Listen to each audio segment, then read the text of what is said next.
వరకు ఈ గణేష్ ఉత్సవాల సెలబ్రేషన్ సందర్భంగా ఈ రోజు అన్ని నేను షేర్లింగపల్లి జోన్ కానీ అన్ని 6 జోన్స్ కూడా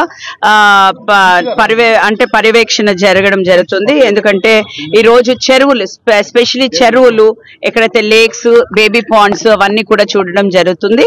అండ్ అక్కడ జిహెచ్ఎంసి తరఫున ఏదైతే మేము ఇవన్నీ కూడా అరేంజ్మెంట్స్ చేయాలో ఎక్కడా కూడా తక్కువ లేకుండా అన్ని డిపార్ట్మెంట్స్ తో సమన్వయంతో పాటు అన్ని డిపార్ట్మెంట్స్ కలుపుకుంటూ అంటే ఎలక్ట్రిసిటీ కానివ్వండి, వాటర్ డిపార్ట్మెంట్ కానివ్వండి, R&B కానివ్వండి, పోలీస్ కానివ్వండి, జిహెచ్ఎంసి కానివ్వండి, హెల్త్, ఇక అన్ని డిపార్ట్మెంట్స్ ని మేము కలుపుకుంటూ పోతూ ఈ ఎవ్రీ లేక్ లోపల వాటర్ హైస్నెత్ మీరు చూసినట్టయితే గుర్రప్ డెక్క ఇవన్నీ కూడా క్లీన్ చేయించి మళ్ళీ బ్యూటిఫికేషన్ గా అది ఇప్పుడే కాదు ఈ లేక్స్ ని మేము తీసుకుని దాన్ని బ్యూటిఫికేషన్ చేయాలని కూడా మేము అనుకుంటున్నాము.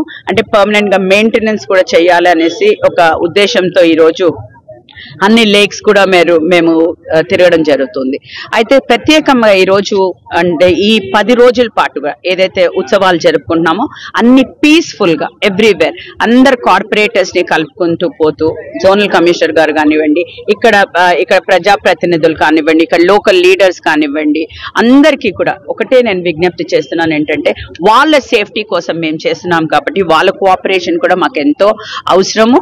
అయితే ఇప్పుడు ఈ బేబీ పాండ్స్ ని ఏదైతే మేము సందర్శిస్తున్నామో వాటి పనులు ఎట్లా జరుగుతున్నాయి, ఈ 7th వరకు కూడా నేను అన్ని జోన్లు తిరుగుతూ ఎట్లా పని అంటే జిహెచ్ఎంసి తరఫు నుంచే ఎట్లెట్లా పనులు జరుగుతున్నాయి అంటే మాకు ఒక చెక్ లిస్ట్ మేము తయారు చేసుకున్నాము.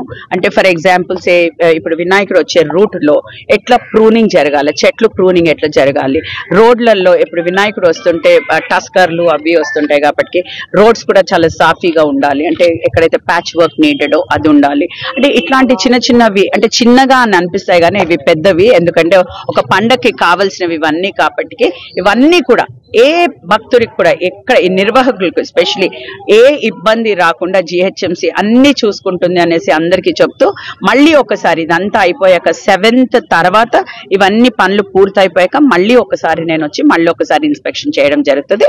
అన్ని ఇన్స్ట్రక్షన్స్ కూడా మా కన్సర్న్ అఫీషియల్స్ కి ఇవ్వడం కూడా జరిగింది. Thank you.